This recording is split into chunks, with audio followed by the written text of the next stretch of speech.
Welcome to Enlightened Connections, where we explore intuition, animal communication, healing, consciousness, and the deeper wisdom that connects us all.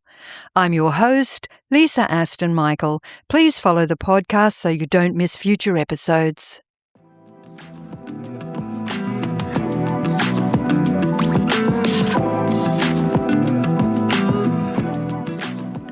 Welcome, everybody, and thank you once again for joining us on Enlightened Connections. And today on the podcast, I'm joined by Melanie Earl, psychic medium, healer, teacher, and author with more than 30 years of experience in evidential mediumship. Trained through the Victorian Spiritualists Union, Melanie is passionate about teaching mediumship with integrity, compassion, and authenticity.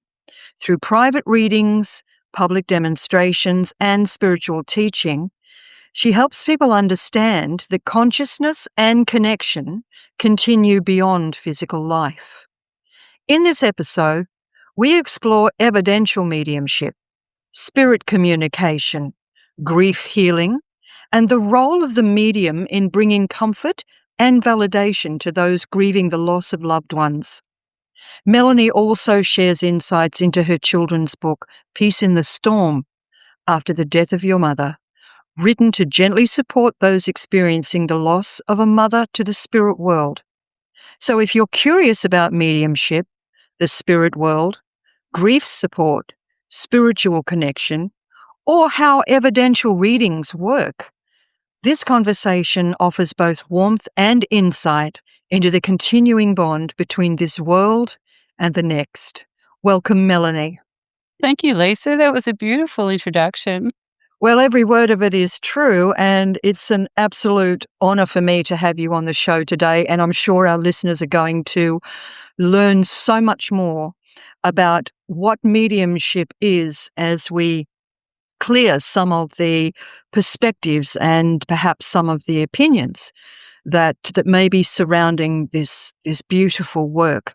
So before we get into the professional side of your life, let's just have a little walk down memory lane, and let me ask you what first led you into the path of mediumship and spiritual development over 30 years ago.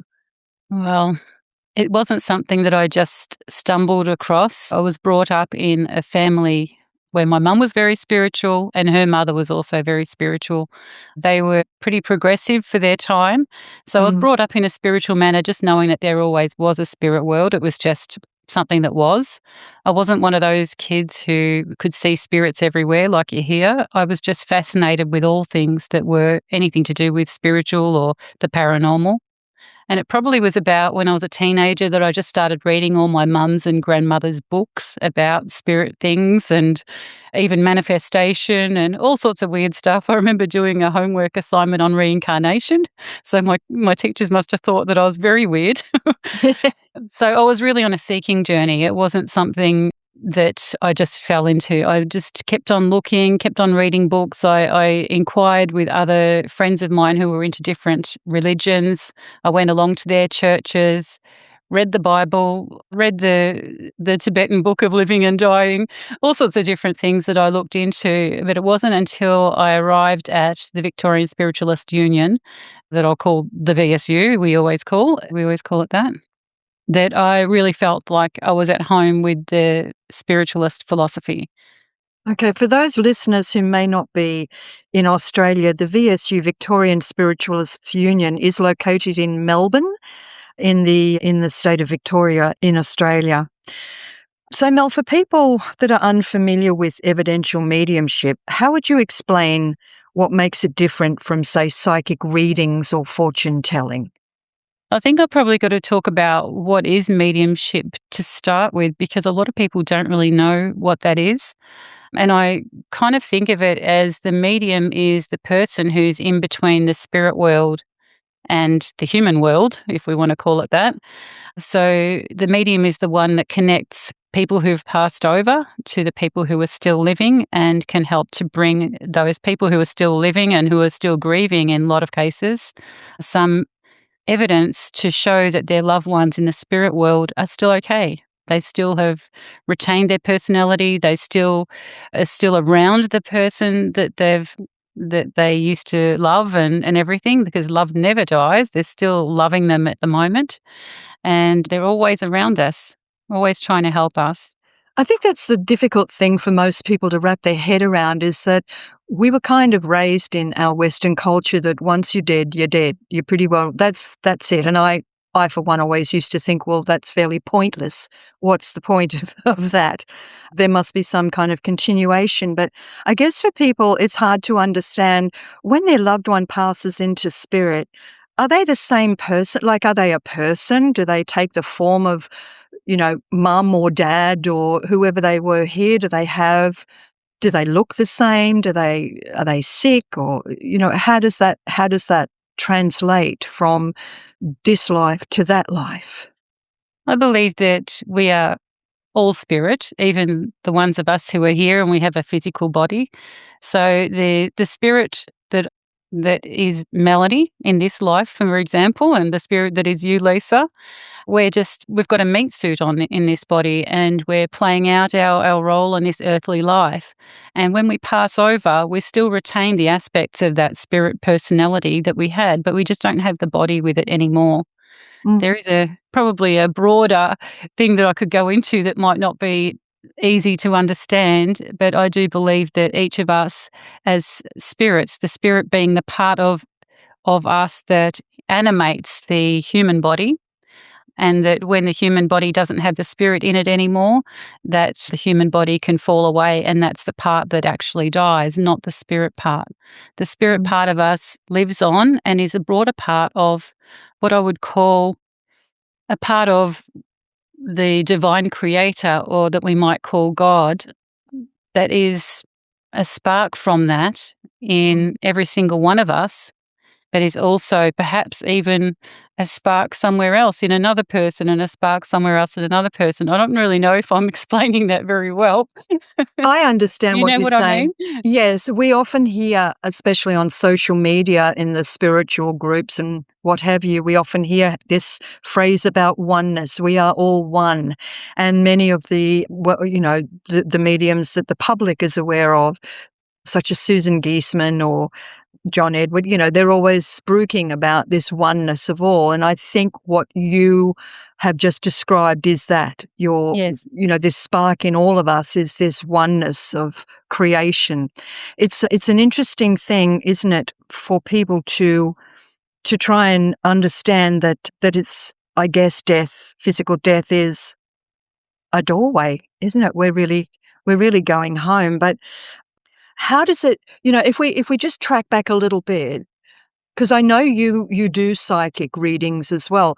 How do you know when something is a psychic reading and something is a mediumship reading? For me, it's probably different for everybody, but for me, I feel like when I'm doing a mediumship reading, the information from spirit seems to come from behind me, as if I've got people standing behind me.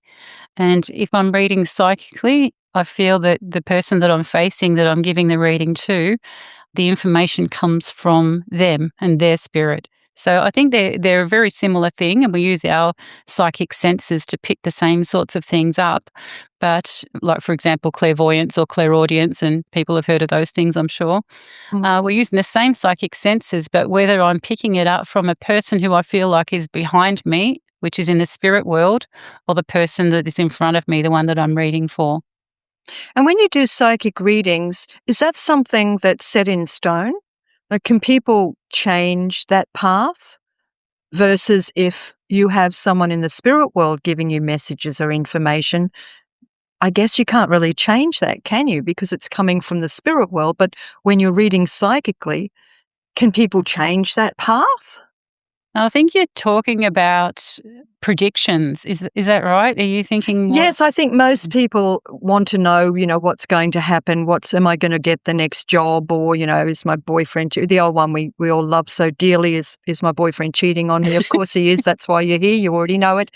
But those sort of things are predictions. I guess a lot of people go to psychics for the purpose of prediction. They want to know what's going to happen. With me, when I'm giving a psychic reading, I tend to be very careful with predictions, because someone can actually go down that path that I've talked about just because I've talked about it, and they might never have ventured down that path without me saying something. So I don't want to Mm, change the path of anyone's life. mm, So I would prefer to say, if I did receive some information about them that was to do with something in their future, I would say more that's a possibility.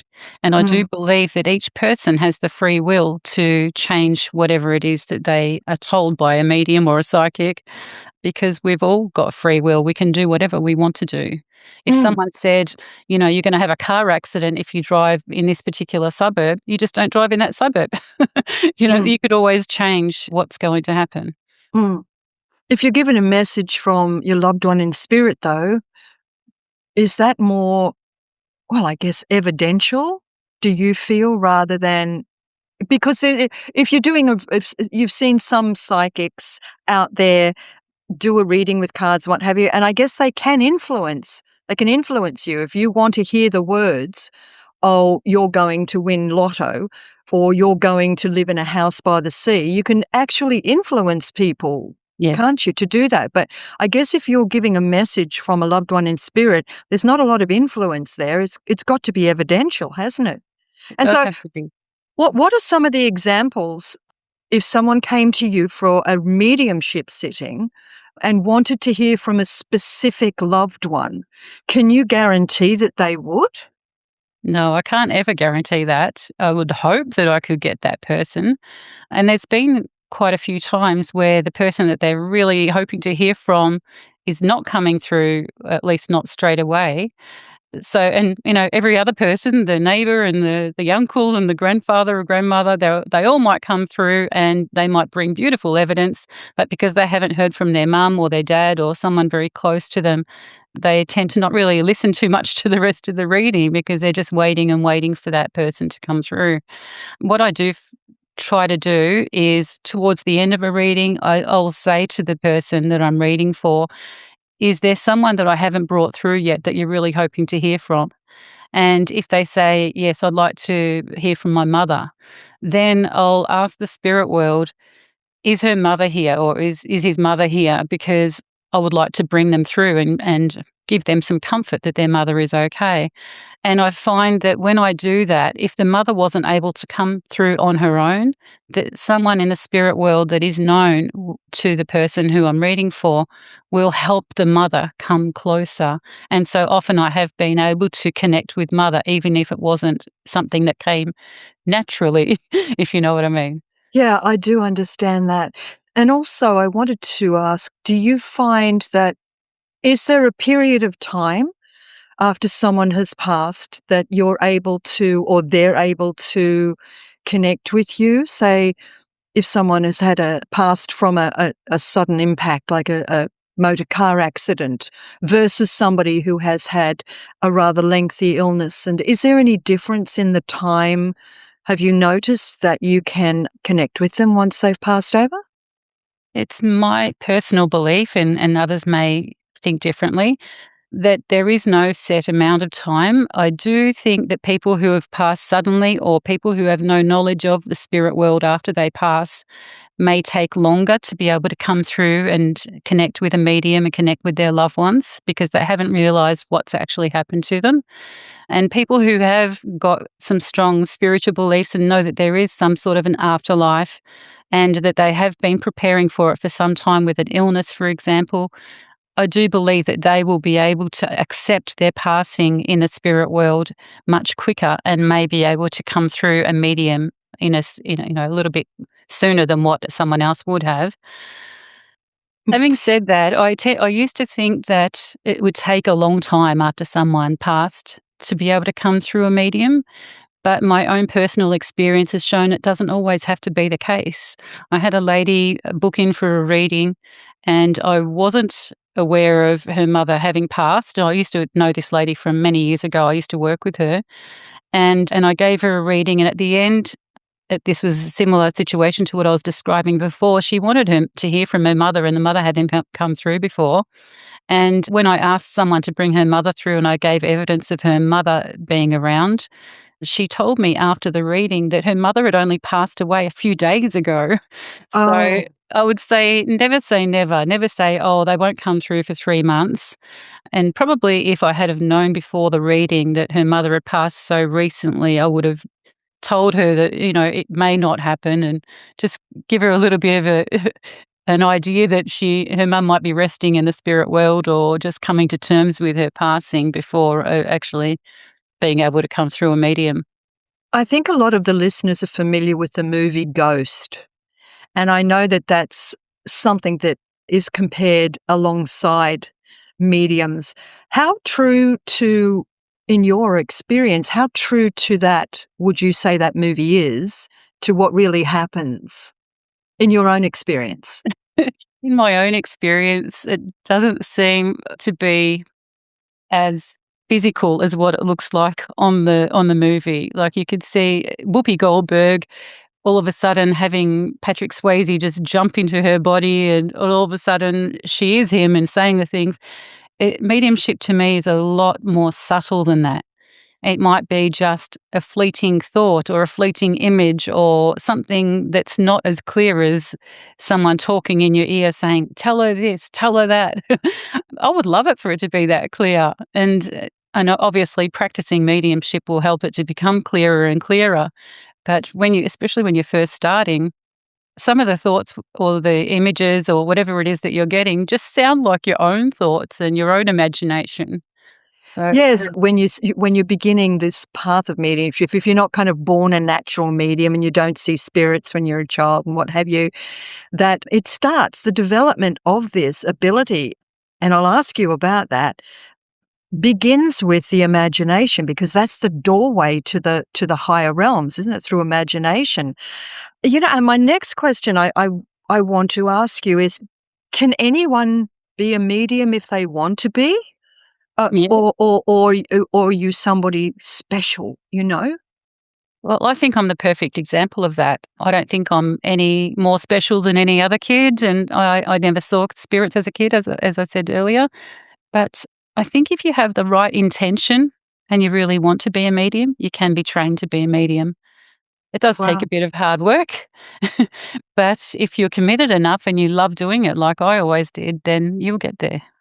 And it does change your life in profound ways, but I guess for this particular episode, we're not really talking about developing mediums, we're talking about your experiences.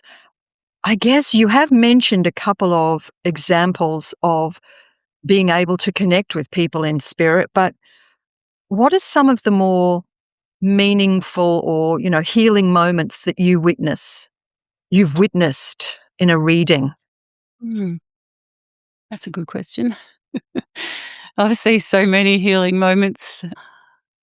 Some of the things are not as profound as what you would expect. Like, I think when we're developing mediumship, we expect like a bolt of lightning to jump down and give us some profound message for the person that we're reading for. But one reading that I always use as an example is when I was giving a reading to this young man. His father had passed into spirit, and I was getting everyone else except for father. Finally, father came through, and I described what he looked like, and the man said, "Yes, that's correct." And then I saw this strange image, and I didn't want to say it because it sounded ridiculous. And this is a very common occurrence for mediums. They often see things that they can't understand or they think look silly, so they don't say anything about it. But I saw an image of this man holding a paper bag full of hot jam donuts. And I Okay. thought, "Okay, what am I gonna say this for?" I didn't wanna say it, but I told the man, "Well, he's holding this bag of hot jam donuts." And the man I was reading for just started laughing. He couldn't stop laughing, and finally, when he did stop, I said, "What was the hot jam donuts about?" And he said, "Oh, when I was young, I used to go out drinking with all my mates, and we used to crash at the backyard bungalow, and Dad used to come in the morning when we were all hungover, and he used to bring these hot jam donuts from the market." Oh, So wow. even though it sounds silly, it actually meant so much to him, and that's what you've got to just remember, to trust what it is that you're seeing, whatever it is that you're receiving, and deliver it, because the silly things can be the most meaningful to that person that you're reading for. Yes, and life is full of silly things, isn't it? And those moments may not mean anything to anybody else, and it's a big thing to be able to bring through that specific detail that Yeah. can change a person into, I don't believe this, to there is no way that she could know this, only my dad knew this and my mates, and then none of them are here with me, so it's got to be real, it's got to be true. I want to just touch here about your children's book, Peace in the Storm. I know that this is written for children, and I think this is super important. I'm keen to find out what you've written and how you've written that, because children, to me, seem to accept death much easier than we adults do. What is Peace in the Storm all about? Peace in the Storm was something that I wrote about 13 years ago when I have to probably go back further than that. So 25 years ago, when my first daughter was born, I joined a mother's group, and in that mother's group, there was probably about a dozen women and their babies. And we stayed friends. We caught up every week. And when the kids were 9, we were still getting together at that stage. One of the ladies in the mother's group passed away from cancer. And I wanted to give her daughter, getting emotional just talking about it. I wanted to give her daughter a book that talks about what happens when you die from a spiritual perspective, and how to record memories of your mum, and how to deal with the grief. And when I was looking for the books, because I wanted to buy one, when I was looking for the books, I couldn't find anything that I was looking for, because all the books that I saw for children about death were sort of written in a way like the dragonfly is your mother, or, using metaphors. And Mm. really, when children are grieving, they need to be told the real thing. And you can't say, I'm sorry for your loss, because if a kid hears loss, they think, oh, my mum's lost. She's not dead. I'm just going to go look for her. So you've got to be quite matter of fact about things. So as I was looking and doing my search, my mum said to me, why don't you write this book? And I said, oh, no, I haven't got time for that. And anyway, one night, in the middle of the night, I woke up and for no reason, and all these ideas for a book started flooding to me. And I thought, oh, I've got to write this book. So it just happened naturally. Everything just flowed. I wrote the book. Didn't take me very long to write at all. I found the perfect manuscript assessor who also knew an editor who was a psychologist, so she could check all of my research psychologically, sort of stuff. And also a beautiful illustrator was my cousin's daughter. She was a beautiful artist, and I got her to draw the pictures in the book. So it was really a nice idea to have a child illustrate a book for children. Wow.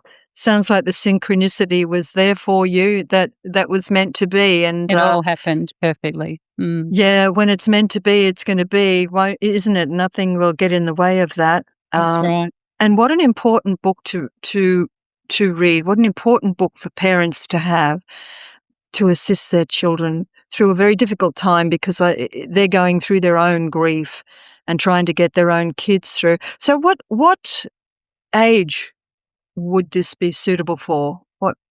I sort of went from about 8 to 12 in my head when I was writing the book, around about 8 years old to 12. Mm. But I've actually had adults purchase the book for me when they've lost their mother. Mm. So, and they've gotten something out of it, just the warmth from it, I think. I don't think there's that many books out there that can talk to people on that. Really, Melanie, if people could understand, could wrap their head around that their loved ones have simply moved on, what a tremendous alleviation of grief that would really be. And more people come to mediums, some skeptical, very skeptical, others just wondering if it's at all possible that this really does offer them something, some kind of proof, some kind of evidence that life goes on. And I'm really pleased that more and more people like yourself are there for those that need that reassurance and that evidence. And of course, it's really important to if you're going to go and see a medium, it's really important that you look at their background, you vet them, you make sure that they're the real deal, because it's hard enough when you're dealing with the loss of a loved one, let alone having someone telling you porkies. So you really need to find the real deal, like Melanie Earl, who can assist you through very difficult times. Now, Mel, what advice would you give to someone preparing for their very first mediumship reading, if some of the listeners might be going through this at the moment and thinking, I've never seen a medium, or what do I do? Or do I dress a certain way? Am I supposed to bring a cake? What do I do here? What happens? I usually just say, come with your little bit of skepticism. I don't mind. That is absolutely fine, because I have it as well. If you're not going to a medium that you've ever been to before, or that you haven't had highly recommended, I would always go with a little grain of salt. So if anything that they do say to you doesn't feel right or sit right with you, you shouldn't come away feeling scared or anything negative. You should just go there and get an uplifting experience. So go with a grain of salt. Also go with an open mind, because it is very difficult for a medium to read for you if you've got a virtual brick wall built up in front of you. Yeah. It's virtually impossible for a medium to actually penetrate that wall. Yes. As much as their loved ones might want to come through, it's also quite off-putting for the medium as well if you've got your arms crossed and your legs crossed and you look impenetrable, even if you aren't.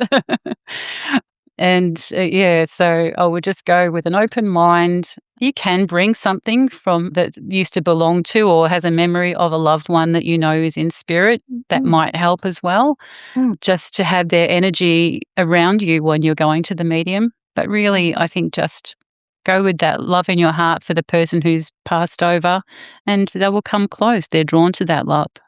That's beautiful. That's beautiful. I have a question that I would like to ask about the types of mediums. You mentioned earlier that you don't see spirits, but some people do. And some people do hear words. I guess, how do you receive messages? Most of mine is received clairvoyantly. So that means I see in a picture in my mind's eye. It's almost like an imagination picture, the same way that you would see anything in your imagination or in a dream. But also, I get a good feeling. So I might feel the spirit person's body, or how they felt like when they were in a body on the earth plane. I might feel some of their pain or discomfort, or I might feel whether I was big or little. I also feel aspects of their personality. So I can tell if they were quite shy or outgoing. And they show me things about their house and all that sort of thing. So and various other activities that they might have done. They might have shared with me their employment when they were on the earth plane, all to help with the evidence, of course. That's kind of That's a and lot. occasionally I'd get a name or a word here or there, but that's called clairaudience. But it's not as common as most people have when they're training for mediumship. They usually have one or two fairly strong, and my two strengths are the clairvoyance and clairsentience, which is the feeling part of it. Okay. And you also teach mediumship, don't you? Yes. Sorry, you also teach meditation as I well. do. Yes. You do teach mediumship, but I know that your classes are quite difficult to get into because you're so popular. So if people are wanting to learn mediumship, what would you say would be a good way to find a way into that path if they feel that they might have this ability or they're curious about this ability? Mm. Actually, that does remind me of something that I do want to mention, is that people are curious about mediumship, and some of them have got natural skills that they were born with, but they're quite scared of what those things could be. So, for example, they might have spirits coming along to them when they're trying to sleep at night and all that sort of thing. There is a way to stop that from happening, and in a safe environment, and learning from a proper mediumship teacher. But to start with, if you can't get into a class, or you don't want to go into a class, to start with, just know that you can always send out little prayers or thoughts for requests for protection. and whoever you believe in, whether it's God or angels or whatever it is that you believe in, and ask for protection and ask for those experiences to go away. And if you ask and they don't go away, then I would firmly demand that they go away. Until you learn how to do the probably the first foundations of mediumship, which are to do with psychic protection and grounding, those sorts of things. Mm. Grounding is really important, and it might be just as simple as something like going for a walk in nature, putting your feet in the grass or the dirt or the sand or whatever it is, having a drink of water, going for a walk, whatever it is. That something physical will be very grounding for you. But yeah, you don't need to put up with spirits bothering you at any time of the night and day. No, there's enough people to do that, isn't there? Yeah. We don't need spirits on top of it. What about pets? What about Yeah. pets? Have you had readings or messages from pets in the spirit world? I have, yes. So pets who have been domestic pets of the person who's living are often with their master or mistress in the spirit world. So they often come through with the spirit person. So it's very interesting. I don't think the wild animals do so much unless they also were somehow domesticated. Mm. But yeah, I do believe that pets are in the spirit world just with your other loved ones. You know, they were part of the family, so that love never dies either. And that's so important because I do know that many of the listeners are animal lovers, animal people. And I know for my own practice that I've had many clients come to me in deep grief, because their fur kid is literally just that. It's their child. It's the love has been not transferred, that's the wrong word, but it's the same love. It's the same love. I guess for people that have had human children, that's very difficult to wrap your head around, but I never had human children. And so for me, my dogs have always been my kids, not in an anthropomorphic way, but just in the love, the unconditional love that I give them. And of course, when they pass over, it's like part of you is just this gaping hole. And many people I've worked with have experienced that deep grief. And from what I've seen, it can be just as traumatic as losing a human, a partner or a Of child course. or a mum or a dad. So the comfort that's provided in knowing that, our pets are still waiting. I mean, I don't know what's going to happen when I get to heaven. Well, if I'm allowed in, I'm going to be met by the RSPCA, I think. I've had how many dogs in my life and cats and horses and goodness knows what else. Hopefully they'll all be there to meet me. But what a comforting thing. What a comforting thing to know. Isn't that Yes, beautiful? and actually that was something that when I first published the book, I had so many people come up and say to me, "You need to do one for children about the death of their pet."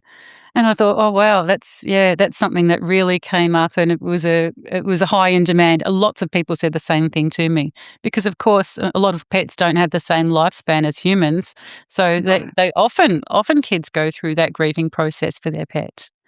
And is that information in Peace in the Storm, or is that in your next work, your next book? I have not written about death of a pet, but it is the grieving Well, I process is the sense a book same. coming. You never know. Maybe I've opened a portal there. That's Yeah, absolutely maybe. wonderful. Yeah, Mel, I ask all of my guests this one question as we venture towards the pointy end. If you had one message for the world right now, what would Melanie's message be? We all have the ability to connect with our spirit loved ones, even if we don't know it. And it is just a matter of taking the time to go within, closing your eyes for a few moments, and feeling that heart love that you might feel in the center of your being, and ask your loved ones to draw close to you. You're not being a medium, you're just being close to those ones that you loved when they were here, and you can still be close to them even after they're gone. That's a beautiful message, and I don't know where that ding came from, but it was absolutely perfect timing. I didn't hear a ding. That's bizarre because I have my silent thing on, so I think someone's gone, "Yes, good They've message, approved. Mel." Nice evidence right there. I'll leave that in this recording as well. So For those that would like to get in touch with Melanie, whether you want a reading, whether you want to experience the meditations that she has to offer, or if you would like a copy of her beautiful book, Peace in the Storm, you can find Mel at melanieearl.com. That's Melanie, EARL.com, and on TikTok at melanie.earl.medium, and on Facebook. She's everywhere. And I want to thank my very special guest today, Melanie Earl. Thank you for sharing your wisdom, your skills, your knowledge, and your love with our listeners, and for bringing forward the spirit world and the knowledge that we do not die. We just simply drop the meat suit, which makes me very happy. I've been trying to drop some of this meat suit for a while, very unsuccessfully. So it's good to know that when we get to the spirit world, we don't have to worry about that. Thank you so much for your time, Mel. It's been an absolute honor and a pleasure. Thank you. It's been a pleasure to be here. Thanks, Lisa. Bye for now.